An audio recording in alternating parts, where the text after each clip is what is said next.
Hai semuanya, gimana nih kabarnya? Mudah-mudahan pada sehat ya. Dan kali ini cuman sedikit sharing aja sih, bahwa memang kadang-kadang, bukan kadang-kadang, malah mungkin ada yang sering yang merasa bahwa hidupnya itu kayak udah mentok banget, udah bingung harus ngapain lagi, bingung harus usaha yang seperti apa lagi gitu kan, harus berdoa yang model apa lagi, harus berjuang yang seperti apa lagi sih gitu. Kayak kok semakin kesini bukannya membaik, malah makin menjadi-jadi gitu ya. Ya, kadang-kadang memang kita sebagai manusia nggak bisa milih gitu ya. Dan kita juga nggak tahu mesti gimana lagi, karena menurut kita kayak sudah melakukan yang terbaik yang bisa kita lakukan. Tapi nyatanya hasilnya ya masih gini-gini aja. Dan ini yang kadang-kadang membuat kita frustasi. Kadang-kadang merasa kita tuh nggak layak bahagia. Kadang-kadang merasa bahwa apa saya doang gitu kan, perasaan yang lain juga hidupnya baik-baik aja gitu kan. Barangkali mungkin ada di antara kamu yang juga lagi ngerasain hal-hal kayak gini. Nggak tahu kenapa beberapa waktu terakhir FYP saya isinya orang-orang kayak yang frustasi, orang-orang yang depresi, orang-orang yang nggak tahu harus gimana gitu kan. Entah memang saya yang termasuk di dalamnya atau kebetulan gitu ya. Jadi kadang-kadang saya yang tadinya mau sedih malah jatuhnya ngekek gitu.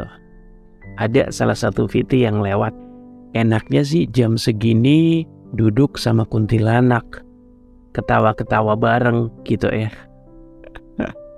Saya ngebayangin, astaga, mungkin ini udah saking capeknya kali ya, karena mungkin udah nggak tahu harus gimana.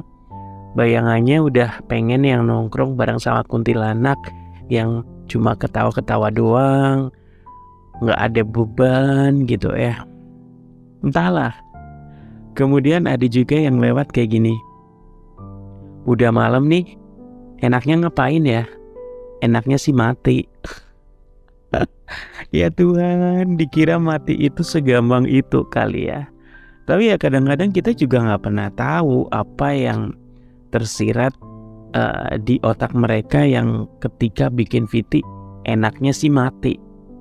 Entah karena memang sudah saking mumetnya, entah memang sudah saking mentok, bener-bener nggak tahu harus gimana, karena hidup bukannya semakin membaik, malah kerasanya kok semakin terpuruk.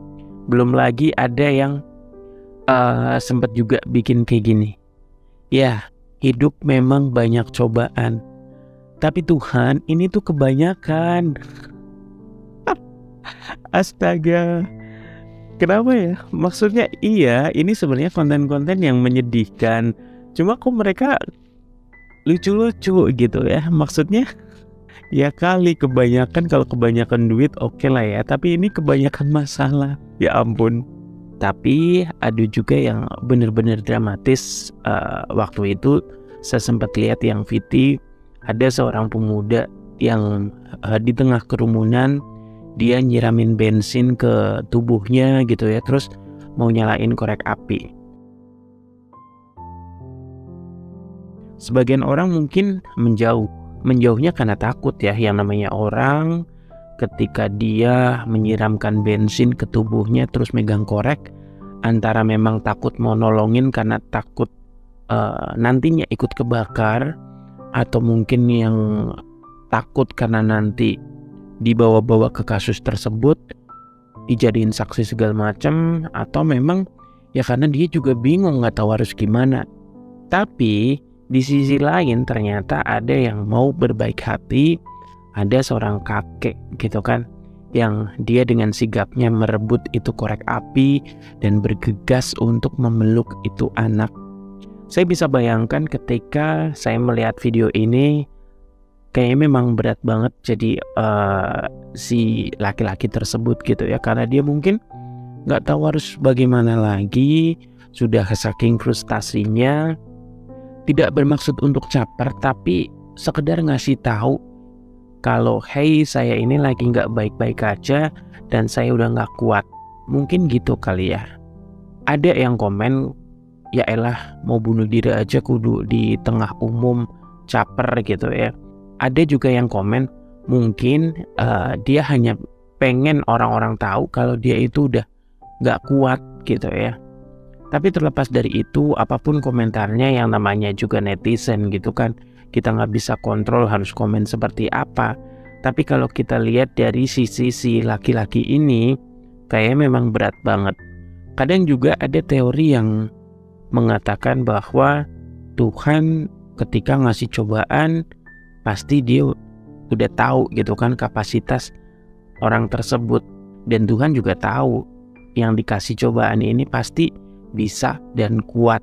Positifnya mungkin itu gitu ya, ketika kita ngerasa dikasih cobaan yang bertubi-tubi, badai yang gak ada hentinya, dan kita masih bertahan sampai saat ini. Di satu sisi mungkin benar juga ya, karena kita termasuk orang-orang hebat. Tapi di sisi lain, ya Tuhan, saya juga boleh capek kali ya. Aduh, sedih bener. Ya, sekali lagi kita memang gak bisa kontrol ya apa-apa yang terjadi dan juga menimpa diri kita. Karena ya kalau kita boleh minta, kita juga pengen terlahir dari keluarga yang berada, atau paling tidak nggak kekurangan. Kita juga pengen kalau hidup kita tuh baik-baik aja kayak kebanyakan orang. Tapi faktanya kita malah selama hidup seolah-olah dihantam dengan masalah yang bertubi-tubi, yang bahkan yang satu belum kelar udah muncul lagi yang baru. Dan itu sampai sekarang kayak, Tuhan kapan saya bahagia? Bahkan suka ada teori yang mengatakan bahwa roda itu berputar loh. Tapi buat sebagian orang, banyak juga yang mengatakan, wah kok rodanya nggak berputar gitu ya. Kok roda kehidupan saya yang gini-gini amat, kok roda kehidupan saya kayak nggak muter gitu ya. Terus ada yang bilang, ya kalau misalnya memang rodanya nggak muter, atau misalnya nyangkut kena paku, cabut dong pakunya. Ya, kalau secara teori memang segampang itu. Tapi ketika kita yang lagi dicoba, ketika kita yang lagi ngejalanin, itu nggak semudah itu gitu ya. Nah, barangkali ada di antara kamu yang mungkin secara kebetulan ketemu dengan orang-orang yang lagi ada di fase ini, lagi merasa frustasi, lagi ngerasa nggak baik-baik aja, lagi ngerasa depresi. Coba deh kasih mereka dukungan, kasih mereka support gitu ya. Peluk mereka, dengerin semua keluh kesahnya gitu. Itu sebenarnya membantu banget kok. Apalagi di saat lagi kalut-kalutnya, di saat kita lagi stres-stresnya, terus ada orang yang dengan baik hatinya memeluk kita, itu rasanya juga sudah sangat-sangat membantu. Kadang-kadang walaupun kita mungkin tidak bisa membantu sepenuhnya, tapi mereka akan sangat merasa terbantu ketika ada yang tahu bahwa mereka nggak baik-baik aja. Ada yang mau mendengarkan apa yang jadi keluh kesahnya, bukan malah ketika dia cerita malah adu nasib, atau ketika dia lagi cerita malah dijudge ini dan itu gitu kan. Ya pokoknya siapapun kamu, atau ada di antara kamu ketika punya temen, punya saudara, atau punya seseorang yang memang dirasa-rasa kayaknya dia lagi gak baik-baik aja deh, coba deh deketin mereka, samperin, kasih support, ajak ngobrol, atau kalau perlu beri dia pelukan gitu. Kadang saya juga kepikiran seandainya saya ada di situ, di samping orang-orang yang lagi bikin VT yang menyedihkan gitu kan, yang nggak baik-baik aja, saya akan dengan senang hati, silakan kalau mau cerita saya dengerin. Kalau misalnya memang mau nyender, dengan senang hati silahkan gitu ya. Atau kalau misalnya memang butuh pelukan, saya juga akan dengan senang hati memberikan pelukan tersebut. Karena saya yakin banget pelukan seseorang ini sangat berarti buat seseorang yang lagi gak baik-baik aja. Jadi sekali lagi, yuk lebih peduli dengan orang-orang yang ada di sekitar kita.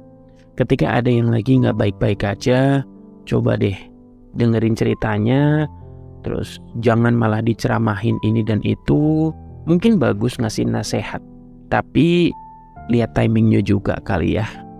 Dan buat kamu yang saat ini memang lagi gak baik-baik aja, silakan yang mau cerita. Dan buat kamu yang saat ini lagi baik-baik aja, saya ikut seneng. Jangan lupa ya, bantu sesama. Oke?